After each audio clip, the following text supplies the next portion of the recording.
ಮಾತನಾಡೋದು ಇಲ್ಲಿರುವಂತ ನಾಯಕರು ಬಹಳ ದೊಡ್ಡ ದೊಡ್ಡ ಮಾತುಗಳನ್ನು ಆಡ್ತಾರೆ. ಆಹಾಹಾ, ಏನ್ ನುಡಿಮುತ್ತುಗಳು ಉದುರುತ್ತೋ ಬಾಯಲ್ಲಿ.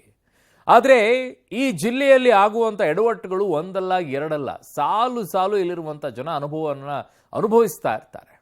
ಏನು ಅನುಭವಿಸ್ತಾರೆ ಅಂತಂದ್ರೆ ಸಂಕಟವನ್ನ, ನೋವನ್ನ, ಯಾತನೆಯನ್ನ. ಕಲಬುರಗಿಯ ಜಿಮ್ಸ್ನಲ್ಲಿ ಬರೀ ಎಡವಟ್ಟೇನೇನಾ? ಕೆಲವು ಒಳ್ಳೆ ಹೆಸರುಗಳನ್ನು ಮಾಡುತ್ತಾರೆ, ಆದರೆ ಇಲ್ಲಿ ಅವಾಗವಾಗ ಇಂಥ ಸ್ಟೋರಿಗಳು ಬರ್ತಾನೆ ಇರ್ತಾರೆ. ಜಿಮ್ಸ್ ICUನಲ್ಲಿ ಏಕಾಏಕಿಯಾಗಿ ಕರೆಂಟ್ ಕಟ್ ಆಯಿತು. ಓಕೆ, ಅದಕ್ಕೆ UPS ಇರುತ್ತೆ, ಸಪ್ರೇಟ್ ಆಗಿ ಲೈನ್ ಕನೆಕ್ಟ್ ಮಾಡಿಟ್ಟಿರ್ತಾರೆ, ಹೇಗಾದರೂ ಬರಬೇಕಲ್ಲ. ಅಲ್ಲಿ ಇಲ್ಲ, ಆಕ್ಸಿಜನ್ ರೋಗಿಗಳ ಉಸಿರಾಟಕ್ಕೆ ತೊಂದರೆ ಆಗೋಯ್ತು. ರೋಗಿಗಳು ಪರದಾಡಿದ್ರು, ಅಕ್ಷರಶಃ ನರಳಾಡಿದ್ರು. ಆಕ್ಸಿಜನ್ಗಾಗಿ ಪರದಾಟದ ವಿಡಿಯೋ ಈಗ ವೈರಲ್ ಆಗ್ತಾ ಇದೆ. ಇದಕ್ಕೆ ಕೊಡುವಂಥ ಸಬೂಬ್ ಇದೆಯಲ್ಲ, ಬಹಳ ಆಶ್ಚರ್ಯ ಉಂಟು ಮಾಡುತ್ತೆ. ಇಂಥದಕ್ಕೂ ಕೂಡ ಸಬೂಬ್ ಕೊಡ್ತಾರೆ. ಹ್ಯಾಂಡ್ ಪಂಪ್ ಮೂಲಕವಾಗಿ ಆಕ್ಸಿಜನ್ ಅನ್ನ ಸಿಬ್ಬಂದಿ ನೀಡ್ತಾರೆ. ಡೆಮೋ ತೋರ್ಸಕ್ಕಿಟ್ಟಿರ್ತಾರೆ. ಆಕ್ಸಿಜನ್ ಏನಾದರೂ ಇಲ್ಲದೆ ಇರುವಂಥ ಸಂದರ್ಭದಲ್ಲಿ ಹೇಗೆ ಆಕ್ಸಿಜನ್ ಸಪ್ಲೈ ಮಾಡಬಹುದು ಅಂತೇಳಿ. ಆಡಳಿತ ಮಂಡಳಿಯ ವಿರುದ್ಧ ಈಗ ಜನಾಕ್ರೋಶ ವ್ಯಕ್ತವಾಗ್ತಾ ಇದೆ. ಬರೀ ಆಕ್ರೋಶ ವ್ಯಕ್ತವಾಗ್ತಾ ಇದೆ ಅಷ್ಟೇ. ಇನ್ನೂ ಬದುಕಿದ್ದೀರಾ ನೀವು ಜಿಮ್ಸ್ನಲ್ಲಿರುವಂಥವ್ರು? ಇಂಥ ವಿಚಾರಗಳಿಗೆ ನಮ್ಮ ದೇಶದಲ್ಲಿ ಮಾತ್ರ ಸಾಧ್ಯ ಇಂಥವೆಲ್ಲ. ಏನು ಮಾಡೋದು? ಎಲ್ಲ ಕೊಟ್ಟು ಕೊಟ್ಟು ಕೊಟ್ಟು ಹಿಂಗೆ ಆಡ್ತಾ ಇದ್ದಾರೆ.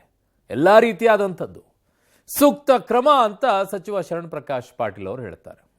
ಅದೊಂದೇ ಅಲ್ವಾ ಸರ್, ಕೊನೆಯದಾಗಿ ಕ್ರಮ ಕೈಗೊಳ್ತೀವಿ, ತನಿಖೆಯನ್ನು ಮಾಡಿಸ್ತೀವಿ. ಖಾಸಗಿ ಆಸ್ಪತ್ರೆಯಲ್ಲಿ ತಾಯಿ ಮಗು ಸಾವನ್ನಪ್ಪಿರುವಂಥ ಇನ್ನೊಂದು ಕಥೆ. ಇಲ್ಲೇನಾಯಿತು? ಈ ಮಗು ಯಾಕೆ ಸಾವನ್ನಪ್ತು? ತಾಯಿ ಯಾಕೆ ಸಾವನ್ನಪ್ಪಿದ್ರು? ವೈದ್ಯರ ನಿರ್ಲಕ್ಷ್ಯ ಅಂತ ಆಸ್ಪತ್ರೆ ಮೇಲೆ ಕಲ್ಲು ತೂರಾಟವನ್ನು ಮಾಡಿದ್ದಾರೆ. ಈ ರೀತಿಯಾಗಿ ಯಾವತ್ತೂ ಕೈಗೆ ಎತ್ಕೊಳ್ಳೋಕೆ ಹೋಗ್ಬಿಡಿ ಆಸ್ಪತ್ರೆಗಳ ಮೇಲೆ. ಮೃತಳ ಕುಟುಂಬಸ್ಥರಿಂದ ಆಕ್ರೋಶ ಸ್ಫೋಟವಾಗಿದೆ. ಗೊತ್ತಾಗತ್ತೆ, ಸಂಕಟ ಆಗುತ್ತೆ, ಅವೆಲ್ಲವೂ ಇದೆ, ಬಟ್ ಆಸ್ಪತ್ರೆಗೆ ಆಗತ್ತೆ ಕಲ್ಲು ಉಗಿಬಾರದು. ಏನಾಗಿದೆ ಎರಡು ಘಟನೆಗಳು ನೋಡಿ. ವೈದ್ಯಕೀಯ ಶಿಕ್ಷಣ ಸಚಿವರ ಸ್ವಕ್ಷೇತ್ರದಲ್ಲೇ ಅನಾರೋಗ್ಯ. ಕಲಬುರಗಿಯ ಪ್ರತಿಷ್ಠಿತ ಜಿಮ್ಸ್ ಆಸ್ಪತ್ರೆಯಲ್ಲಿ ಅವ್ಯವಸ್ಥೆ. ICUನಲ್ಲಿ ಆಮ್ಲಜನಕ ಸಿಗದೆ ರೋಗಿಗಳ ಪರದಾಟ. Current cut, hand pump, oxygen ನೀಡಿದ ಸಿಬ್ಬಂದಿ. ಕಲಬುರಗಿಯ ಜಿಮ್ಸ್ ಆಸ್ಪತ್ರೆ ಒಂದಲ್ಲ ಒಂದು ಅವ್ಯವಸ್ಥೆ ಬಗ್ಗೆ ಸುದ್ದಿ ಆಗ್ತಾನೆ ಇದೆ. ಸಿಬ್ಬಂದಿ ಕೊರತೆ, ಸೌಕರ್ಯಗಳ ಕೊರತೆ, ಹೀಗೆ ನಾನಾ ಕೊರತೆಗಳಿಂದಲೇ ಜಿಮ್ಸ್ ಖ್ಯಾತಿ ಗಳಿಸಿದೆ. ಆದ್ರೆ ಈಗ ಜಿಮ್ಸ್ ICUನಲ್ಲಿರುವ ರೋಗಿಗಳ ಜೀವಾನೀಲ ಆಮ್ಲಜನಕ್ಕಾಗಿ ಪರದಾಡುವಂತಾಗಿದೆ. ಆಮ್ಲಜನಕ ಕೊರತೆಯಿಂದ ಉಸಿರಾಟದ ತೊಂದರೆ ಅನುಭವಿಸ್ತಾ ಇರುವ ರೋಗಿಗಳಿಗೆ ಹ್ಯಾಂಡ್ ಪಂಪ್ ಮೂಲಕ ಆಮ್ಲಜನಕ ಪೂರೈಸ್ತಾ ಇರುವ ವೈದ್ಯ ಸಿಬ್ಬಂದಿ. ಆಡಳಿತ ಮಂಡಳಿ ವಿರುದ್ಧ ಆಕ್ರೋಶ ಹೊರಹಾಕ್ತಾ ಇರುವ ರೋಗಿಗಳ ಕುಟುಂಬಸ್ಥರು.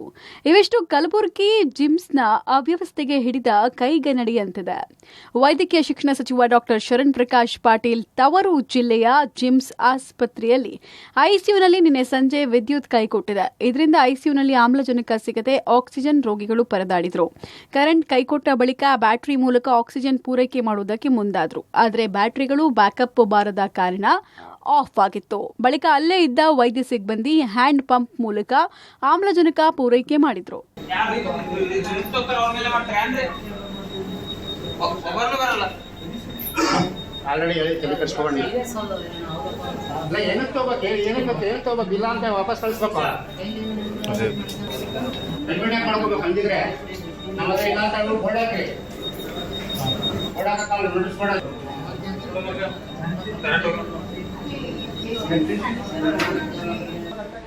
ಕರೆಂಟ್ ಕೈ ಕೊಟ್ಟಾಗ ಮತ್ತು ಬ್ಯಾಟರಿ ಬ್ಯಾಕಪ್ ಇಲ್ಲದೆ ಇದ್ದಾಗ ಆಕ್ಸಿಜನ್ ಕೊರತೆಯಿಂದ ರೋಗಿಗಳು ಪರದಾಡಬೇಕಾಗತ್ತೆ ಅಂತ ರೋಗಿಗಳ ಕುಟುಂಬಸ್ಥರು ಆಸ್ಪತ್ರೆ ಆಡಳಿತ ಮಂಡಳಿ ವಿರುದ್ಧ ಕಿಡಿಕಾರಿದ್ದಾರೆ.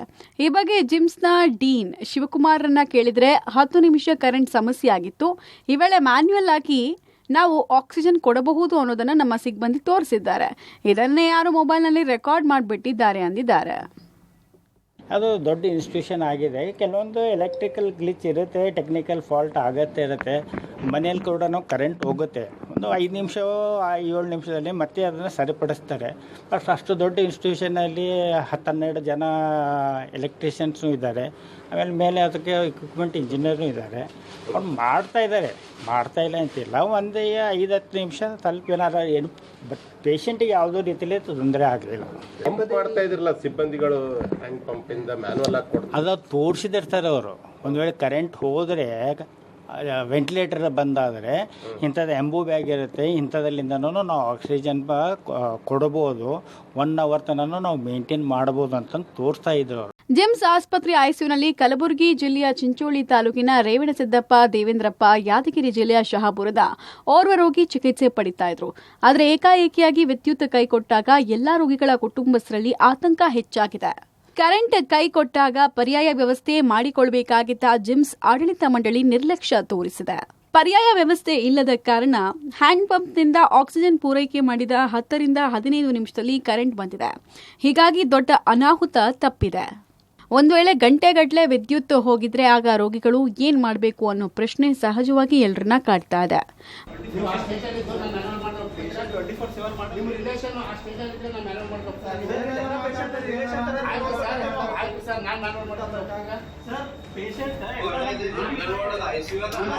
ಮೊನ್ನೆಯಷ್ಟೇ ಇದೇ ಜಿಮ್ಸ್ ಆಸ್ಪತ್ರೆಯಲ್ಲಿ ವೈದ್ಯರ ಕೊರತೆಯಿಂದ ಒಂದೇ 1 ಗಂಟೆ ಅವಧಿಯಲ್ಲಿ 2 ರೋಗಿಗಳು ಸಾವನ್ನಪ್ಪಿದ್ರು. ಅದಾದ ಬಳಿಕವಾದರೂ ಜಿಮ್ಸ್ ಆಡಳಿತ ಮಂಡಳಿ ಎಚ್ಚೆತ್ತುಕೊಳ್ಳುತ್ತಾ ಅಂತ ಅಂದ್ಕೊಂಡ್ರೆ ಎಚ್ಚೆತ್ತುಕೊಂಡಿಲ್ಲ. ಇದೀಗ ಕರೆಂಟ್ ಕೈಕೊಟ್ಟು ಆಸ್ಪತ್ರೆಯಲ್ಲಿನ ರೋಗಿಗಳು ಪರದಾಟ ನಡೆಸುವಂತಹ ಪರಿಸ್ಥಿತಿ ನಿರ್ಮಾಣವಾಗಿತ್ತು. ಘಟನೆ ಜೆಸ್ಕಾಂ ಇಲಾಖೆ ಚರ್ಚಿಸಿ ಜಿಮ್ಸ್ ಆಸ್ಪತ್ರೆಗೆ ಪ್ರತ್ಯೇಕವಾಗಿ ಎಡಬ್ಲ್ಯೂ ನೇಮಕ ಮಾಡೋದಕ್ಕೆ ಹೇಳ್ತೇನೆ ಮತ್ತು ಮತ್ತೊಮ್ಮೆ ಈ ರೀತಿಯ ಘಟನೆ ಆಗದಂತೆ ಮುಂಜಾಗ್ರತೆ ವಹಿಸಲಾಗುತ್ತೆ ಅಂತ ಸಚಿವ ಶರಣ್ ಪ್ರಕಾಶ್ ಪಾಟೀಲ್ ಹೇಳಿದ್ದಾರೆ.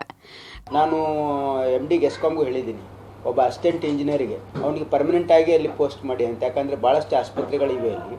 ಹಾಗಾಗಿ ಅಲ್ಲಿ ಎಲ್ಲ ಮೇಲುಸ್ತುವಾರಿ ಮಾಡೋದಕ್ಕೆ ಮತ್ತು ಟೆಕ್ನಿಕಲಿ ಏನೇನು ಎಲೆಕ್ಟ್ರಿಕಲ್ ಇಂಪ್ರೂವ್ಮೆಂಟ್ ಮಾಡೋದಕ್ಕೆ ಏನೇನಿದೆ ಅದನ್ನು ಈಗಾಗಲೇ ಅವ್ರಿಗೆ ಹೇಳಿದ್ದೀವಿ. ಅಂದರೆ ಈ ಆಸ್ಪತ್ರೆಗಳೆಲ್ಲ ಓವರ್ಲೋಡ್ ಆಗ್ತಾ ಇರೋದ್ರಿಂದ ಒಂದು 33 kV ಸಬ್ಸ್ಟೇಷನ್ನು ಜಯದೇವ ಆವರಣದಲ್ಲೇ ಮಾಡೋಕ್ಕೆ ಹೇಳಿದ್ದೀನಿ ನಾನು. ಅದಾದರೆ ನಮ್ಮ ಜಯದೇವ ಮತ್ತು ಜಿಮ್ಸಿಗೆ ಅದು ಸಂಪೂರ್ಣ ಒಂದು ಇದಾಗ್ತದೆ. ಅದು ಎಲೆಕ್ಟ್ರಿಕಲ್ ಗ್ಲಿಚ್ಚಿಂದ ಆಗಿದೆ. ಟೆಕ್ನಿಕಲ್ ಇದು ಓವರ್ಲೋಡ್ ಆಗಿ ಪೆನಲ್ ಬೋರ್ಡ್ ರಿಪ್ಲೇಸ್ಮೆಂಟ್ ಮಾಡೋದಕ್ಕೆ ಈಗ ಕ್ರಮ ಕೈಗೊಂಡಿದೆ.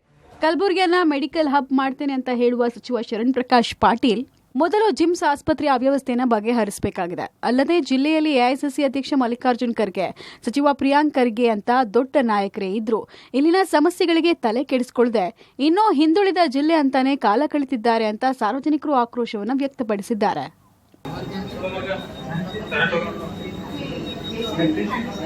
ಕಲಬುರಗಿಯ ಖಾಸಗಿ ಆಸ್ಪತ್ರೆಯಲ್ಲಿ ತಾಯಿ ಮಗು ಸಾವು, ಕುಟುಂಬಸ್ಥರಿಂದ ಆಸ್ಪತ್ರೆ ಮೇಲೆ ದಾಳಿ, ಕಿಟಕಿ ಗಾಜು ಪುಡಿ. ಕಲಬುರಗಿ ಜಿಲ್ಲೆಯಲ್ಲಿ ಬಾಣಂತಿ ಸಾವಿನ ಪ್ರಕರಣ ಮುಂದುವರೆದಿದೆ. ಖಾಸಗಿ ಆಸ್ಪತ್ರೆಯಲ್ಲಿ ಬಾಣಂತಿ ತಾಯಿ ಹಾಗೂ ನವಜಾತ ಶಿಶು ಇಬ್ಬರು ಸಾವನ್ನಪ್ಪಿದ್ದಾರೆ. ಸಬಾ ಪರ್ವೀನ್ ಅನ್ನುವ ಬಾಣಂತಿ ಸಾವನ್ನಪ್ಪಿದ್ದು, ಆಕೆಯ ನವಜಾತ ಶಿಶು ಕೂಡ ಮೃತಪಟ್ಟಿದೆ. ಕಲಬುರಗಿ ನಗರದ MSK ಮಿಲ್ ಬಡಾವಣೆಯಲ್ಲಿರುವ ಖಾಸಗಿ ಆಸ್ಪತ್ರೆಗೆ ಭಾನುವಾರ ಸಂಜೆನೆ ಹೆರಿಗೆಗಾಗಿ ಸಬಾ ಎಂಬ ಮಹಿಳೆಯನ್ನ ಕುಟುಂಬಸ್ಥರು ಕರೆತಂದಿದ್ರು. ಆದರೆ ಹೆರಿಗೆಗೂ ಮುನ್ನ ಗರ್ಭದಲ್ಲಿಯೇ ಮಗು ಸಾವನ್ನಪ್ಪುವ ಸಾಧ್ಯತೆ ಇದೆ ಅಂತ ವೈದ್ಯರು ತಿಳಿಸಿದ್ರು.